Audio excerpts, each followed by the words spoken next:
Welcome, everybody. It's your boy, the Versace Stoner, with another episode of VSW.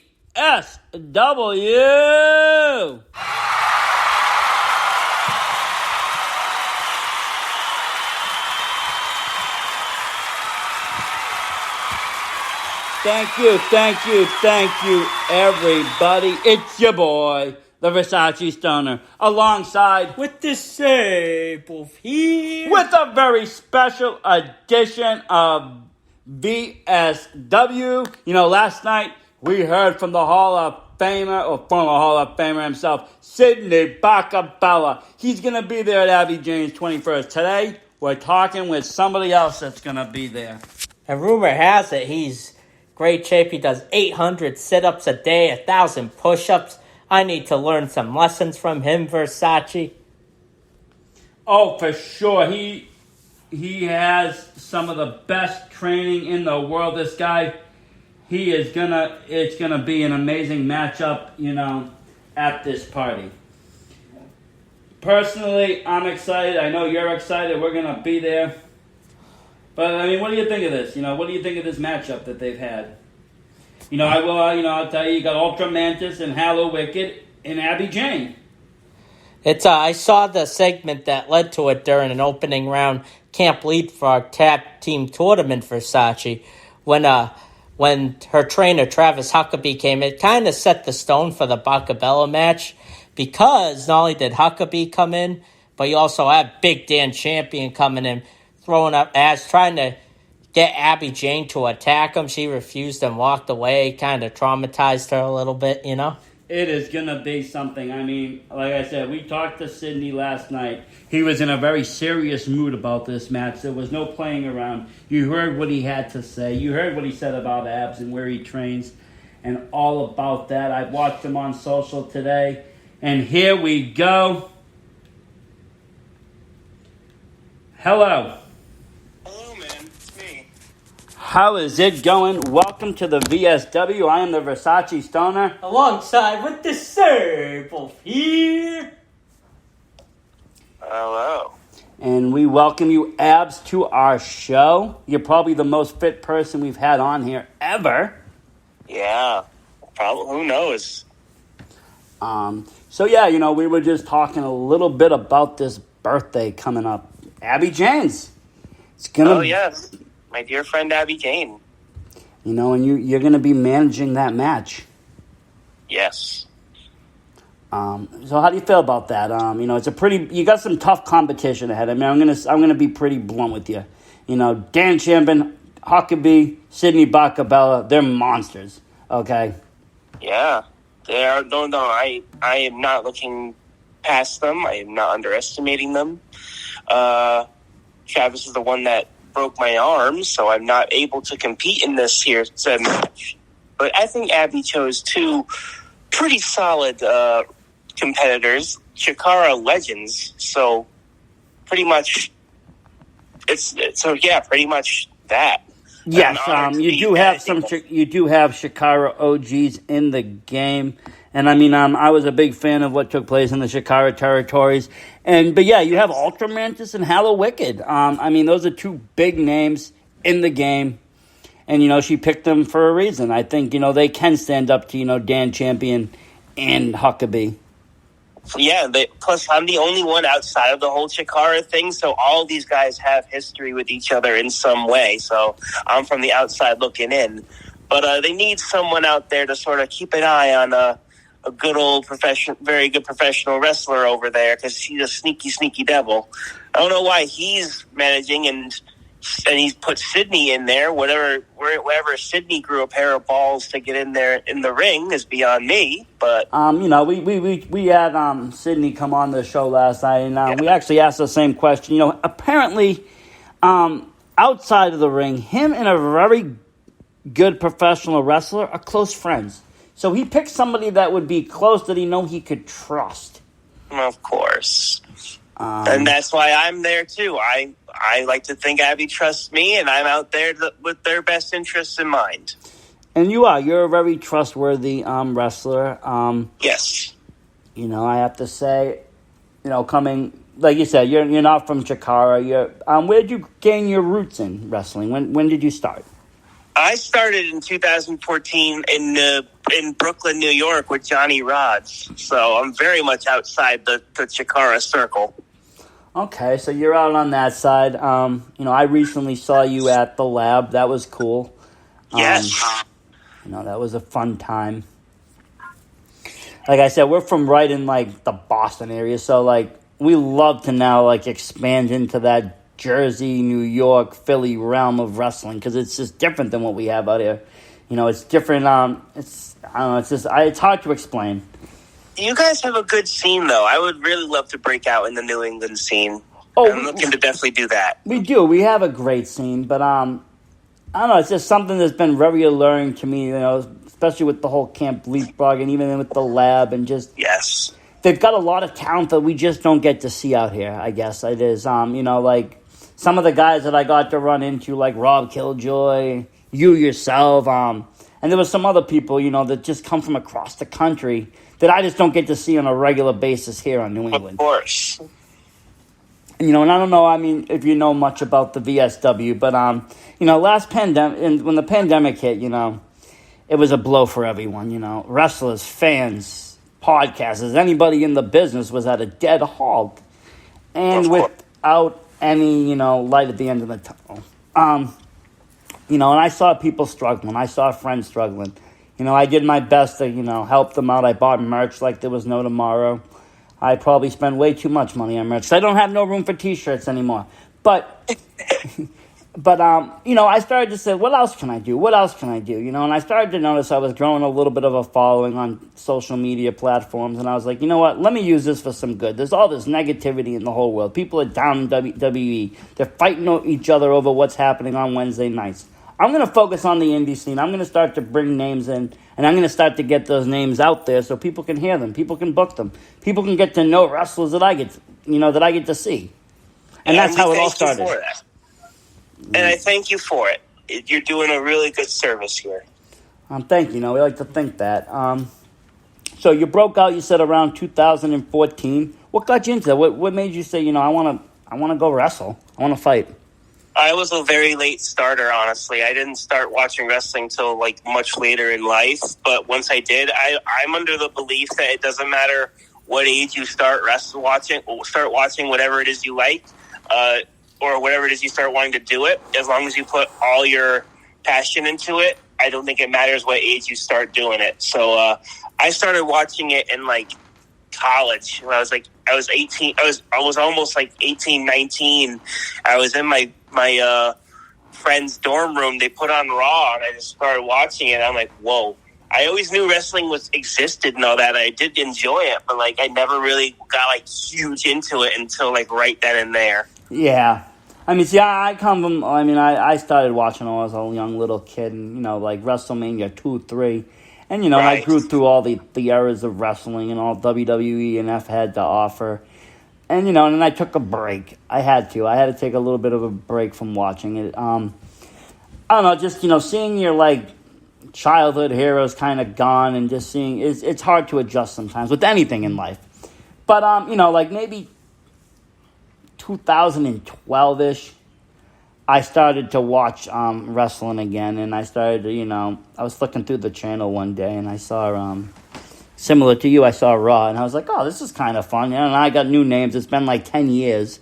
No, yeah, the first person I really gravitated to when I tuned into Raw, and I guess you could call him my first real big fandom or real big person I was a fan of was Sheamus and all that stuff. Yeah, and and those guys are still there today, which is so cool because but like I said, if you went 10 years prior to that, when I started watching, it was probably 2002. Right when the companies merged, I kind of got iffy about all of mainstream wrestling. I won't lie. So I took some time, but then you said, after that, there was all these superstars that came in. You had Sheamus, you had Seth, you had all these guys coming in left and right. Yeah. And it was a whole new generation of wrestling. It was a whole new generation of wrestlers. It was even a new style. It wasn't the same that it was before. And it's honestly, I'm not crazy about the WWE product nowadays, but I can't deny that I hadn't started watching WWE, I wouldn't be more in tune with what's going on in the indies or in other companies and all that stuff. Oh, for sure. Like back when I started watching WWE, like TNA was still like its direct competitor. So I started watching TNA, and I thought that was pretty cool too. Yeah, I started watching during the Attitude Era. I was born like little towards the end of the Hogan era into the new generation. So the first match I ever watched was by tape was Shawn Michaels versus Bret Hart in the WrestleMania Iron Man match, and the one that got me hooked is my uncle went to the WrestleMania in Boston when you had Kane versus Undertaker, which I was scared of Undertaker and Kane when I was in my Pokemon Power Ranger phase when I was younger. Of course. And they did, and I was actually talking to a friend when we were traveling to Jersey last week, and we were just talking about, WWE and its current product. And I, too, I can't say I'm a huge fan of it right now. I won't down it. I don't down it. That's one thing about my podcast is I really don't like to bring the negativity to it when it comes to professional wrestling. You can say that you're not crazy about it. I'm not crazy about it. I hope it changes and it gets better. But I don't wish harm on it. But at the same point, I have to give, I guess, AEW? No, I mean, I have to give it its... if it wasn't for WWE, I would have never even know what wrestling was. When I grew up, it was WWF and WCW, but WWF was where, we were brought into. We're at the point where no matter how, quote-unquote, bad WWE is now, it's still the number one company in the It is. world. It's the end game for a lot of indie stars, and you always end up looped back around. So that's why I don't talk bad about it, because it is always going to be part of the scene. Even if you only watch indies wrestling, you're always going to, because there's going to be someone that comes back, formerly known as, there's going to be someone going too. There's going to be people moving. Especially here in New England, we're always getting talent moved to the, the NXT or the training center all the time. Exactly, man. You guys have a really burgeoning scene with a whole bunch of stars. And I love that. One day we're seeing them at VFW halls, the next day I'm seeing them on national TV, and I'm like, well, wow, that's great. Yeah. We saw them from the beginning. Exactly. You're getting AG back, so. And my thing is, we are. Before we get into Leapfrog, is that I tell a lot of people this on the podcast. The reason why I was going to this with Versace, because I loved wrestling too. He opened my eyes to the indie scene, and I fell in love with AEW, obviously. But we're from Boston. I'm a huge Boston sports fan, covering the 4 major teams. I'm trying to get it so, say you guys are in New Jersey, people that like the Flyers or the Eagles will turn into their local indie promotion too. That's my long-term goal. Right. Okay, so in 2014, you started your wrestling. You said you trained with, what was his name? WWE Hall of Famer Johnny Rods. Okay, yep. And was that was that like in a school? It was a school called World of Unpredictable Wrestling. They did monthly, sometimes bi-monthly student shows. Oh, nice. You couldn't do indies, so it was a bit difficult to get your name out there. So it took me a while to leave that place and to leave and finally decide to spread my wings. Oh, so it was kind of like if you were there, you were kind of contracted to them. You couldn't go elsewhere. Kinda. He nothing would have stopped you from doing it, but he strongly discouraged it, and you always worry about getting heat with your own trainer. Yeah, so you don't want to be discouraged. Yeah, exactly. But there was a time, the longer I stayed there, I'm not doing much here. I've done what I had to do. So I just kind of want to spread my wings and explore a little more and, feel for myself. Whether I succeed or fail, I'll at least know I've done it. Yep. And so you took off, you left there. Yep, around 2019, I officially came out to the indie scene. Nice. And what was the first promotion you jumped into? I worked for ECPW, East Coast Professional Wrestling. I did one show there. That was my first outside indie show. Yep. I did some stuff for. I think my next one was Pro Wrestling Magic for a small little enhancement deal. They're a nice company too. That I got to get to know over the pandemic. Oh yeah, I've grown to love Pro Wrestling Magic. I've been back there for very rarely, but I maintain a good rapport with them, and I do look forward to working for them more. Yeah, that would be good. And like I said, we seen you in the laboratory. That was pretty awesome. Yep. the lab. I did 1CW in the Delaware, which, honestly, if I didn't go to there, I wouldn't have been quote unquote noticed by people like Chris Levin. That's I know the guy. I want to say the promoter's name, Sean, right, or something. Sean Carlson. Yeah. Yes, I helped him make a poster one time. He's a good guy. He's a very nice guy. He gave me a chance. I just reached out to him, and he said, yeah, come down. I worked 2 shows with him. Second show, Chris Levin was there, noticed me, liked my whole thing, and then, boom, next thing you know, I was doing enhancement stuff for Chikara. Yep. I did two enhancement gigs for Chikara, which was a huge deal for me because I did really, really love Chikara. So yeah, it was a great promotion, I have to say.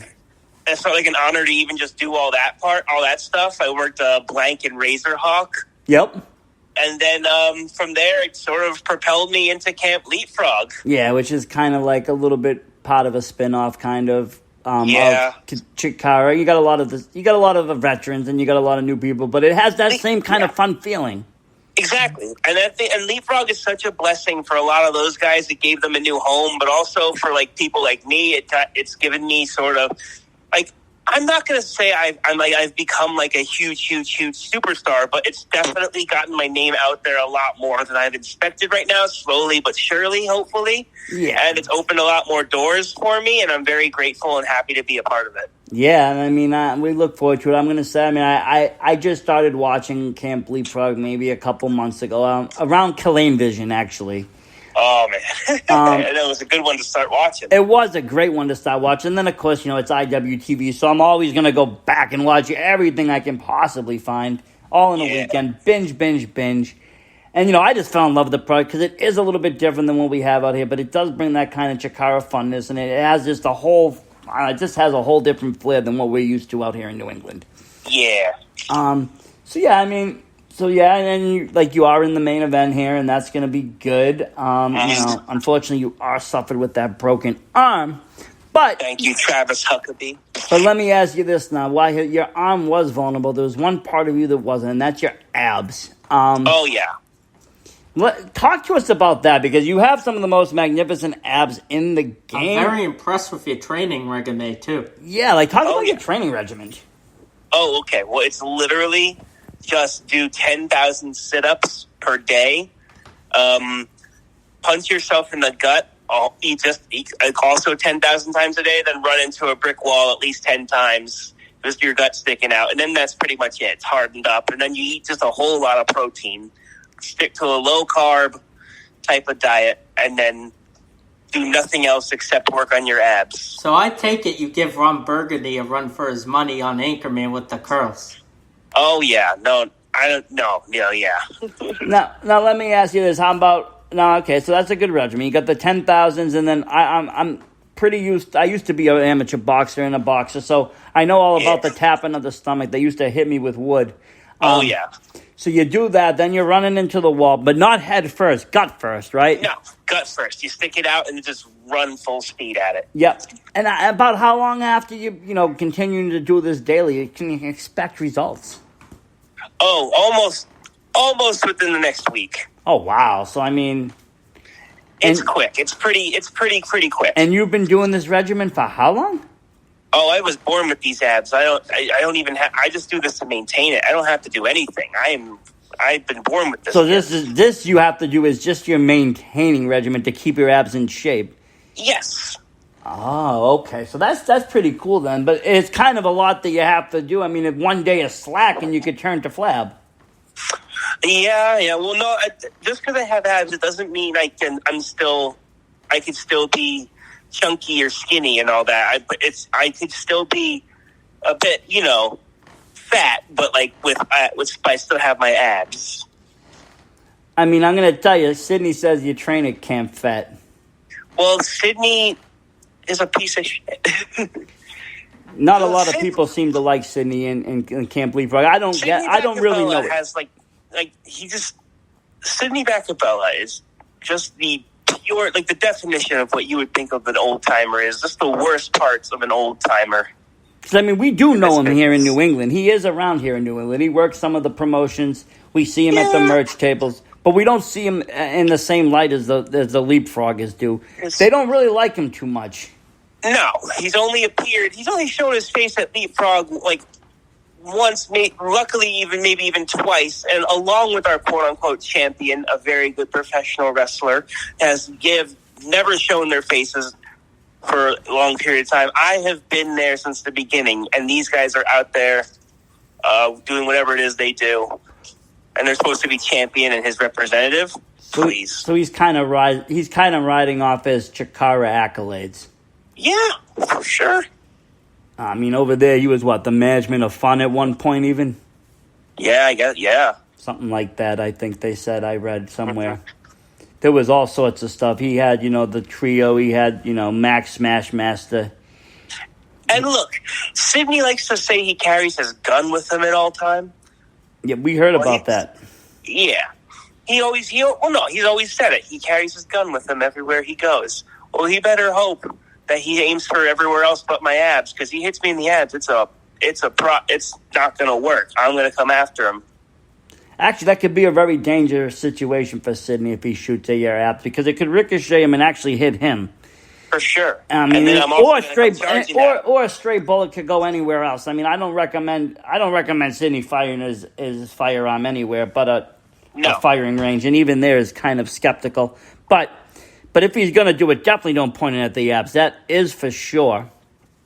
Like, exactly. This is a courtesy. I'm telling him where not to aim, or else it's over for him. And like I said, you're going to be on the outside of the ring anyways. You're going to make sure this is a fair, right down the middle fight. There's going to be no involvement. Exactly. Like I said, he's got some scary guys on his side, but you got some legends on your side. I can't say. Yeah, that's why I'm not too worried. I know the reputations of Hollow Wicked and Ultramantis Black. I know what they're capable of. And Abby is a star all the way through and through. And it's her birthday. I mean, come on. You got the birthday girl's luck. She's got her birthday power flowing through her veins at that point. At that point, you can just wish to win and then kind of win the match. Exactly. And I don't underestimate Dan Champion. I certainly don't underestimate Travis Huckabee. I know that for a fact with both of them. Nope, the Golden Grappler is no one you really want to grapple with, and Big Dan is Big Dan. But yeah, like you said, you have backup with you. It's like it's you and her. And I mean, even with the one arm, you still have your abs, so you will be able to keep control outside. I'm still understanding that, not trying to understand here. They have Big Dan, they have Travis. But why is Sydney himself competing? I don't get that. Well, apparently I was told that he was asked. That Abby Jane wanted him, but I mean I don't see why. But that still does not make sense to me. Out of all the people you could pick, why Sydney? He's obviously the wrangler of this whole group, so I guess he chose him. He chose the team himself. So get right to the bottom of it, I guess. Well, hey, he's gonna try and talk his way out of it when he's in trouble. Oh, I'm hoping to see him wrestle come Sunday. I want to see him in the ring. If he's announced to wrestle and I'm paying to see wrestling, I want to see the man wrestle, not talk. He hasn't wrestled in over 40, 30 years? Somewhere since down in Texas. The guy did fight a bear, so your team has to be careful. He did fight the bear. Since the Von Erichs or something? Yeah, it's around that territory time of AAs. He does have some ring rust, but Goldberg came back. You have other people coming back. He can make a comeback. He can do something in the ring. And you know what? I'm not going to underestimate Sydney either. He's a very crafty man. See, crafty can even be more dangerous than outspoken too. But he's outspoken, but crafty can be more dangerous than skillful. He's got two killers in Travis and Dan. He may not even have to get in the ring, but you know what? I'm there. I'm going to make sure he gets in there. You drag him in there, abs. You drag him in there. So let me ask you this. We're almost wrapping this up on the VSW. How can we got a lot of fans that, like you said, you're not from this New England area, but a lot of New England people are going to be listening to this. So how can they find you? How can they learn more about abs? How can they see you? All right, so I got my Instagram, which is not fake abs, all lowercase. Just go follow me there. I think one of my favorite things to update. I got my Twitter, which is generic abs. Abs is all caps. And yeah, those are my most active social medias. Facebook's a little bit too personal, I guess, like for me to post anything. So don't find me there. Don't do that. Do you do pro wrestling tees? Are you up there yet with merch? I do have a pro wrestling tees, but I also have a What a Maneuver store, which is like an alternative t-shirt place. Yeah. They got a better payout at What a Maneuver. I like to always tell my fans, if you're going to sell merch, they actually do a better payout. Yeah, they do. And yeah, check me out at either of those two, my pro wrestling tees and What a Maneuver. Any support is great. Great. Wonderful. And I'll make sure when I share this I share this on Twitter. I'm mostly a Twitter person, so I will be sharing this interview on Twitter. I'll make sure to have that link for your merch right under there so people can click and check it out, and that will be great. And like I said, Abs, thank you. I first saw you personally wrestle, like in person, when I saw you at the lab. I have seen you on TV, and I really thank you for coming here on the VSW. We look forward to you in the main event at Abby Jane's 21st birthday bash. This is going to be a great time. Thank you, guys. Thank you for having me on. You guys are going to be there in person?